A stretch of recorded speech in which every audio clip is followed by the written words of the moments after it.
Hi hello नमस्कार, मी सीमा तुमचं आणखीन एका नवीन व्हिडिओमध्ये अगदी मनापासून स्वागत करते। तर आजचा जो व्हिडिओ आहे तो असणार आहे आठवड्यातून आपण कोणती कामं केली तर आपलं घर आणि मन दोन्हीही आनंदी राहणार आहे आणि घरातील देखील मॅनेजमेंट व्यवस्थित राहणार आहे, घर नेहमी स्वच्छ राहणार आहे। तर आता आपण व्हिडिओला सुरुवात करूया। हा व्हिडिओ तुम्ही कंटिन्यू करा। तर पहिलं काम माझं आहे हे कंगवे, तिघांचे 3 कंगवे सेपरेट आहेत। तसं तर सर्वांनी आपापले कंगवे आपापले टॉवेल हे यूज करायचं असतं आणि आमचं देखील तसंच आहे, प्रत्येकाच्या सेपरेट गोष्टी आहेत। तर या ठिकाणी कंगवे मी स्वच्छ करत आहे। कपड्याचा साबण थोडासा लावला आणि एक ब्रश आहे त्याने ब्रश केलं की लगेचच ते छान असे क्लीन होतात, कारण प्रत्येक आठवड्यातून एकदा क्लीन केलं तर जास्त खराब देखील होत नाहीत आणि ते वापरायला देखील छान असे वाटतात। त्यानंतर पुढं मी लगेचच हे सोप लिक्विड वगैरे चेक करून घेते। कधी कधी लक्षात नाही राहत, त्याच्यामुळे मग एक दिवस असा ठरवून घेतला की कामं देखील व्यवस्थित होतात आणि गोंधळ देखील आपला होत नाही। तर या ठिकाणी मी आता सोप लिक्विड भरून घेणार आहे। त्याचबरोबर जर बाथरूममध्ये साबण हे ते सर्व काही संपलेलं असेल किंवा 2 दिवसात संपणार असतील तरी देखील मी ते लगेचच वरती वस्तू काढून घेते। त्यानंतर किचनमध्ये आले आणि किचनमधले देखील जे छोटे छोटे डबे आहेत त्याच्यामध्ये मी थोडा थोडा किराणा काढून घेते, तर तो देखील मी काढून घेत आहे। या ठिकाणी साखर वगैरे भरून घेतली, बाकी ज्या वस्तू आहेत त्या संपलेल्या त्या देखील घेतलेल्या आहेत। त्यानंतर तिसरं काम आहे माझं ते म्हणजे हे आहेत पिठाचे आणि तांदळाचा डब्बा। तर या ठिकाणी म्हणजे खालचा कप्पा असल्यामुळे तिथं बऱ्यापैकी धूळ जमा होते।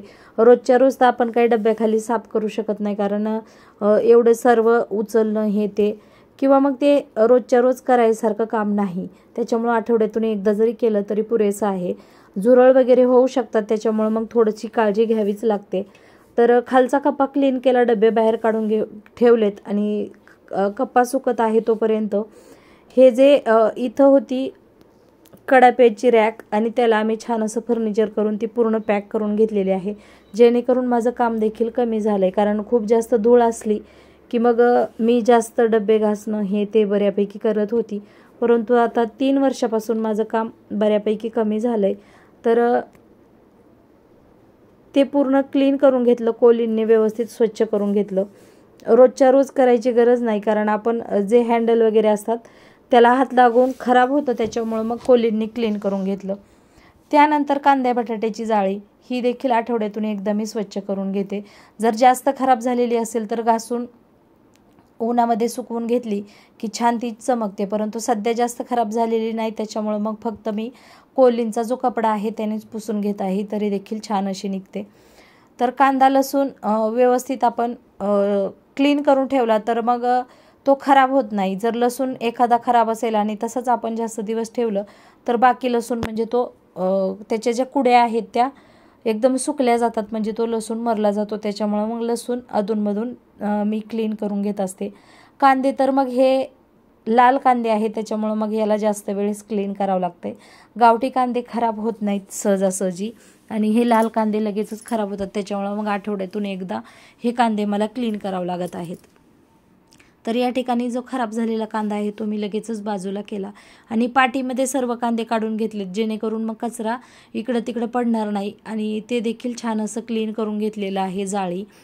त्यानंतर हे जे डबे आहे, डब्याच्या खालची रॅकमधला जो कप्पा आहे तो देखील छान सुकला आहे। तर पिठाच्या डब्यांवरती लगेचच मी हात मारून घेतला आणि ते व्यवस्थित असे ठेवून देणार आहे। तांदूळ संपत आला आहे आणि तांदूळ देखील आता घ्यावा लागेल। तर तांदूळ घेतल्यानंतर तो वर्षभरासाठी मी कसा साठवून ठेवते हे देखील मी तुम्हाला एखाद्या व्हिडिओमध्ये नक्कीच दाखवणार आहे। तर पेपर खालच्या कप्प्यामध्ये मी डब्यांच्या खाली पेपर टाकत नाही, कारण रोजच्या रोज पिठाचे डबे वगैरे काढावे लागतात, त्याच्यामुळे मग पेपर लगेच फाटला जातो। वरच्या कप्प्यामध्ये पेपर वगैरे आहेत तर खराब झालेले पेपर काढून घेतले। त्याचबरोबर एखादा डब्बा जर मला जास्तीचा खराब वाटला तर मी तो लगेचच घासून घेते, जेणेकरून एकाच वेळेस सर्व काही साहित्य आपल्याला घासताना लोड येणार नाही आणि म्हणजे रोजच्या रोज मी काही ना काही करतच असते। त्यापैकीच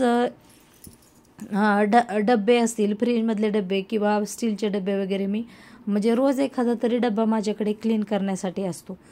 त्यानंतर बेडशीट, तर प्रत्येक सोमवारी मी हे बेडशीट बदलते। जर जास्त खराब झालं तर मध्ये देखील एखाद्या वेळेस बदलते, परंतु शक्यतो एवढं खराब होत नाहीत। हे जे व्हाईट आहे ह्या व्हाईट बेडशीटला थोडीशी काळजी घेऊनच वापरावं लागतं, नाहीतर जास्त खराब झालं तर मग आठवड्यातून 2 वेळेस देखील मला चेंज करावं लागतं. तर या ठिकाणी मी आता बेडशीट वगैरे लावून घेतलं आहे. कुशनला कवर लावून लगेचच मी ठेवून देणार आहे. एक हाती जर काम केलं तर पटपट असं होतं. त्यानंतर मग ड्रावरमध्ये काही गोळ्या वगैरे असतील, जर काही कवर वगैरे असतील किंवा काही मला नोट्स वगैरे काढायचे असतील तर त्या देखील मी लगेचच काढून घेते. किराणा वगैरे जर संपत आलेला असेल तर त्यासाठी मी एक छोटी डायरी केली आणि दुधाचं बिल वगैरे दिलं होतं, त्याच्यामुळे मग ते मी डायरीमध्ये लिहित होते. आणि किराणा देखील थोड्या दिवसात आता भरायचा आहे, त्याच्यामुळे मग ज्या वस्तू संपलेल्या आहेत त्या वस्तू मी लगेच नोट डाऊन करते, जेणेकरून मग एकाच वेळेस माझ्या एखादी वस्तू लक्षात राहते नाही राहते. त्याच्यामुळे मग जेव्हा मला आठवतं आणि मला वेळ असतो त्यावेळेस मी संपलेल्या वस्तू लगेचच लिहून घेते. त्यानंतर आठवड्यातून एकदा करायचं काम म्हणजे हे आहे गॅलरी. तर गॅलरीमध्ये एखादी जाळी वगैरे तयार होतेच. जरी नाही म्हटलं तरी आठवड्यातून एकदा झाडू वरपासून मारून घेते. तशी तर गॅलरी मी रोजच क्लीन करते, परंतु आठवड्यातून एकदा वरपासून जर पूर्णपणे क्लीन केली तर मग छान अशी राहते. त्यानंतर पुढचं काम आहे दरवाजा आणि सेफ्टी डोअर क्लीन करणं. आतमधला दरवाजा मी 3 ते 4 दिवसातून एकदा क्लीन करते आणि सेफ्टी डोअर आठवड्यातून एकदा करते. पाठीमागं मी सारखी करायचे तर त्याची जी जाळी आहे ना ती थोडीशी खराब व्हायला लागली, त्याच्यामुळे मग मी आता फक्त आठवड्यातून एकदाच हे सेफ्टी डोअर क्लीन करते. बाहेरच्या साईडनं बऱ्यापैकी धूळ बसते, कारण बाजूला बांधकाम चालू आहे, त्याच्यामुळे मग गाड्यांचं येणं जाणं आहे तर बसते धूळ, परंतु मग मी आठवड्यातून एकदाच हे व्यवस्थित असं क्लीन करून घेते. आणि बाहेर चप्पलचे स्टँड वगैरे असतात ते देखील मला बघ एक दिवस क्लीन करावं लागतं. तर आता पायपुसणी झटकून घेतली आणि दरवाजा देखील छान असा क्लीन करून घेतलेला आहे. तर अशी मी जी कामं करते त्या कामांची म्हणजे नियोजन केलं थोडंसं तर नक्कीच कामाचा जास्त लोड येत नाही. त्यानंतर आदल्या दिवशी आणलेला भाजीपाला म्हणजे पालेभाज्या व्यवस्थित ठेवून दिल्या होत्या. त्यानंतर फळभाज्या धुवून त्या जाळीमध्ये सुकत ठेवल्या होत्या रात्रभर. तर या ठिकाणी मिरच्या आणि शेंगा मी वेगळ्या करत आहे. तर हिरव्या मिरच्याचे देठ न काढता जर धुतल्या आणि त्यानंतर मग सुकल्यानंतर देठ काढून ठेवले तर त्या छान अशा व्यवस्थित राहतात, जास्त दिवस टिकतात. तर या ठिकाणी मी 2-3 डब्यामध्ये ह्या फळभाज्या व्यवस्थित भरून घेणार आहे आणि छान अशा स्टोअर करून ठेवणार आहे, जेणेकरून मला आठवडाभर वापरायला देखील सोपे जातात. आणि कुठल्या डब्यामध्ये काय आहे हे जे ट्रान्सपरंट डबे आहेत त्याच्यामुळे मला दिसतं देखील. त्यामध्ये मी थोडे पेपर टाकलेले आहेत म्हणजे अर्ध्यापर्यंत, जेणेकरून त्याच्यामध्ये जो काही पाण्याचा अंश तयार होईल ते पाणी त्या पेपरमध्ये ॲब्झॉर्ब होतं आणि त्याच्यामुळं भाजीपाला खराब अजिबात होत नाही. याऐवजी तुम्ही कॉटनचा कपडा देखील वापरू शकता. आता डबे भरून घेतलेत आणि फ्रीजमध्ये ठेवायचे आहेत.